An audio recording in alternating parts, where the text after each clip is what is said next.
Hola chicos, ¿qué tal por ahí? Espero que bien. Bueno, y vamos a ver la última parte de la dictadura franquista, los últimos años, básicamente entre 1970 y 1975, cuando muere el dictador.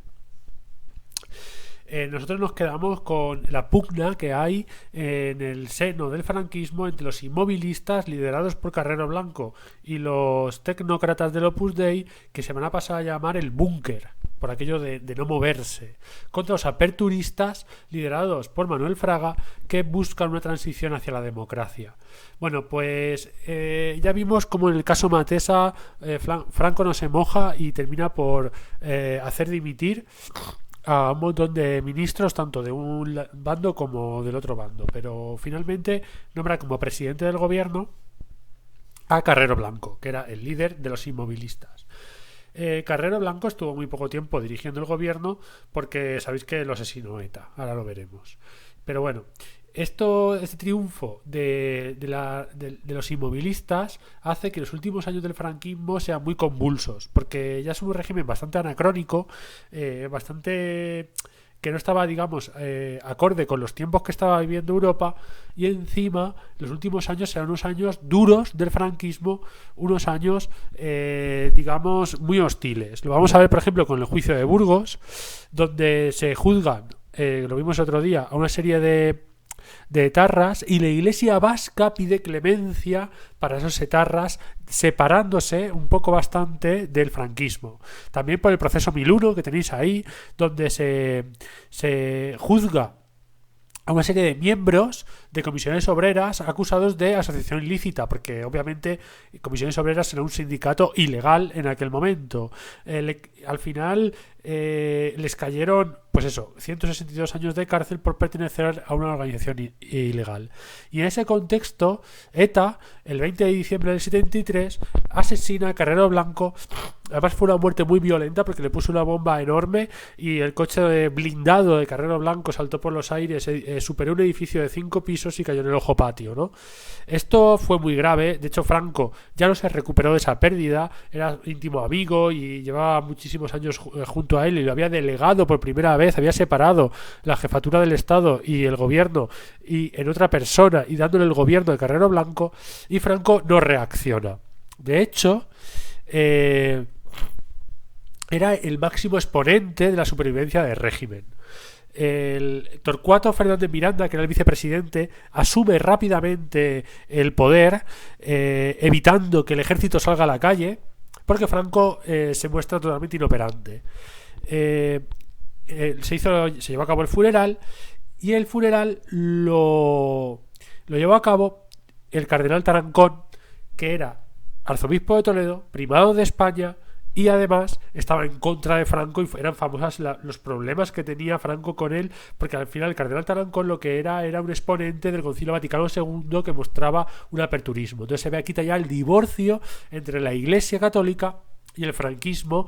Sabéis que la Iglesia había sido una de las familias del régimen, pero ahora el cardenal Tarancón, de hecho casi lo linchan en el funeral de Carrero Blanco con el grito "Tarancón al paredón".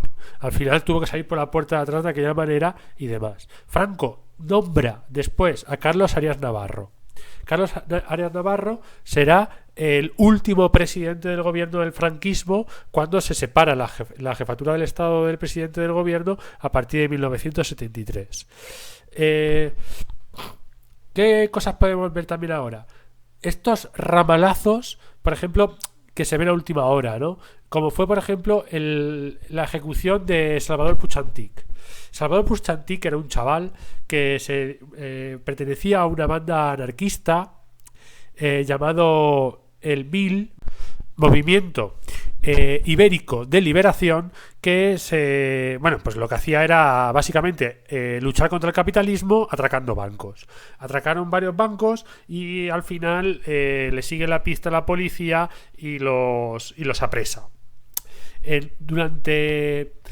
Mientras que cuando Salvador es apresado en un portal, él le quitan el arma, pero al final tenía otra, total que pega 3 tiros y mató a un policía. Al asesinar al policía, Salvador es condenado a muerte y ejecutado mediante el garrote vil. Bueno, pues toda la prensa internacional, todos los países estuvieron en contra pidiendo la absolución o al menos que no lo mataran y no lo ejecutaran y lo condenaran solamente, pues a lo mejor a cadena perpetua, lo que fuera. Pero al final esto se lleva a cabo y a Salvador Muchantik lo matan mediante el garrote vil. Esto es muy importante. Bueno, hay una película del año 2006 que se llama Salvador, que os la recomiendo si la queréis ver.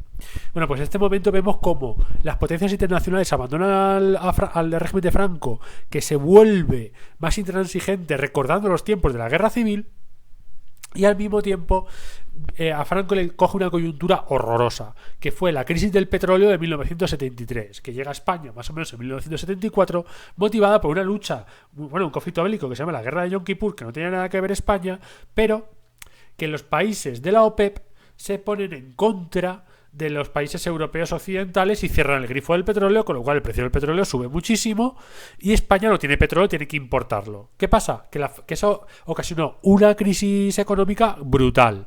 Bueno, pues esa crisis económica tan fuerte, porque España es un país dependiente, se agudizó con el problema de que, bueno, al ser una crisis europea, España deja de recibir turistas, porque los europeos también están en crisis, y España deja de recibir divisas de aquellos españoles que trabajaban fuera, porque esos españoles que trabajaban fuera pasan a estar en el paro, porque también hay crisis en Europa, ¿no? Como he dicho. ¿Qué ocurre? Que la crisis se agudiza muchísimo en España y vivimos una crisis económica como no se ha vivido nunca en la época capitalista, ¿no? Al menos desde la época del crack del 29. Ahí es nada. Bueno, pues en ese contexto vemos cómo Franco lleva a cabo un cerrojazo de su sistema político, pues eso, condenando a muerte, haciendo procesos, y al mismo tiempo se debilita muchísimo su salud. También ETA, que ha matado al presidente del gobierno, sigue llevando a cabo una serie de atentados terroristas.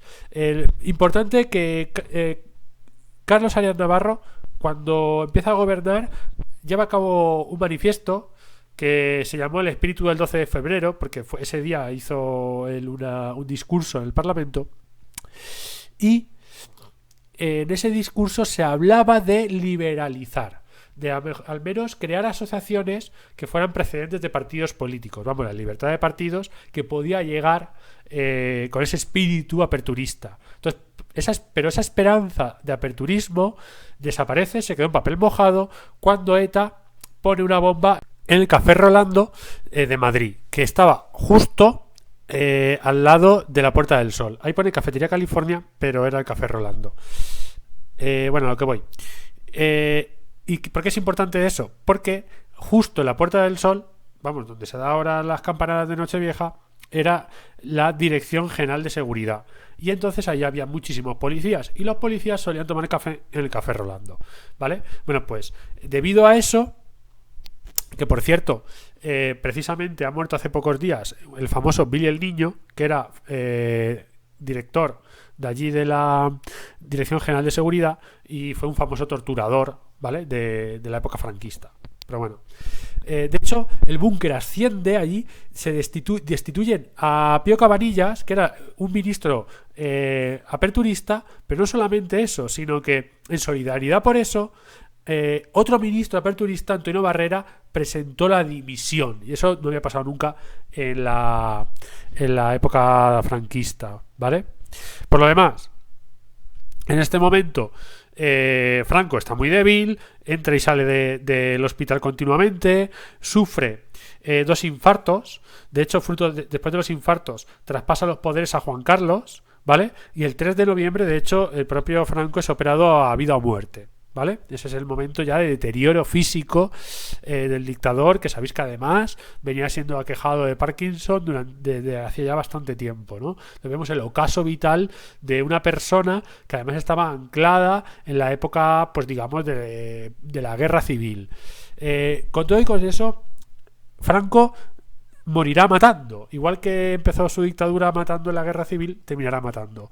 Los últimos condenados a muerte serán 5 jóvenes, 2 de ETA y 3 del FRAP, El FRAP es el Frente Revolucionario Antifascista Patriótico, que la línea dura del Partido Comunista, Santiago Carrillo, estaba a favor de la conciliación nacional, mientras que la línea dura quería romper con el gobierno, se separa de los postulados de Santiago Carrillo y crea el FRAP, que es una organización terrorista izquierdista, que aparece en 1973 y solamente duró hasta 1978, cuando con la legalización del Partido Comunista ya en la época de la transición, el FRAP desaparece. Bueno, pues estos que también que mataban sobre todo policías, pues fueron condenados a muerte de 5.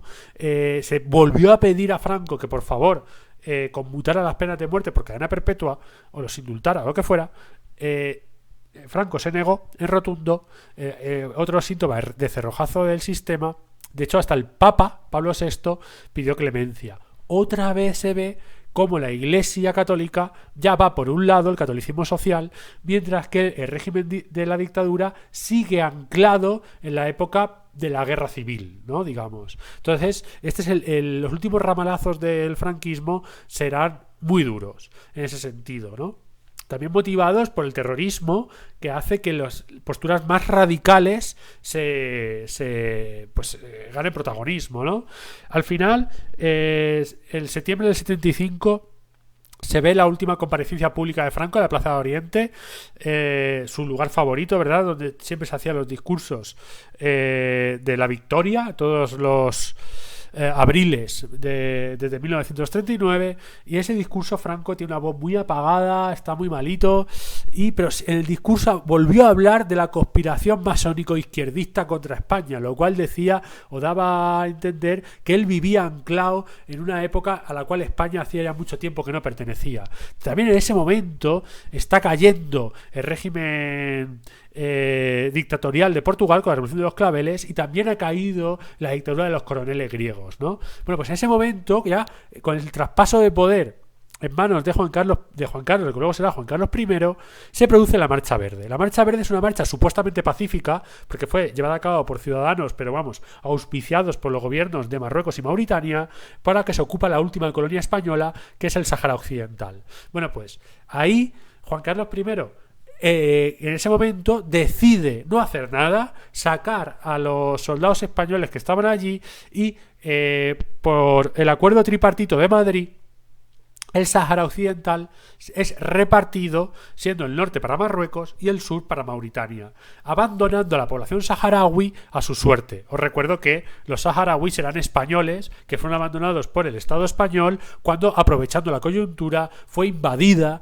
en esta supuesta marcha pacífica por Marruecos y Mauritania. En ese contexto, Franco termina por morir el 20 de noviembre del 75, después de una larga agonía de muchos días intentando mantenerlo con vida, ¿no? Por ahí hay rumores que dicen que la noticia, que él murió unos días antes del 20 de noviembre, pero que dieron la noticia cuando estaba intentando hacer las cosas para que llevara a cabo un gobierno continuista. Por tanto, un gobierno que hereda a Juan Carlos I, con presidente del gobierno a Carlos Arias Navarro, que se supone que tenía que seguir con la dictadura, aunque ya veremos cómo eso luego no pasa, y sobre todo últimos años de la agonía del dictador, marcados por el terrorismo y los movimientos entre inmovilistas y aperturistas, y sobre todo un régimen muy anacrónico ya para una España muy moderna, ¿no?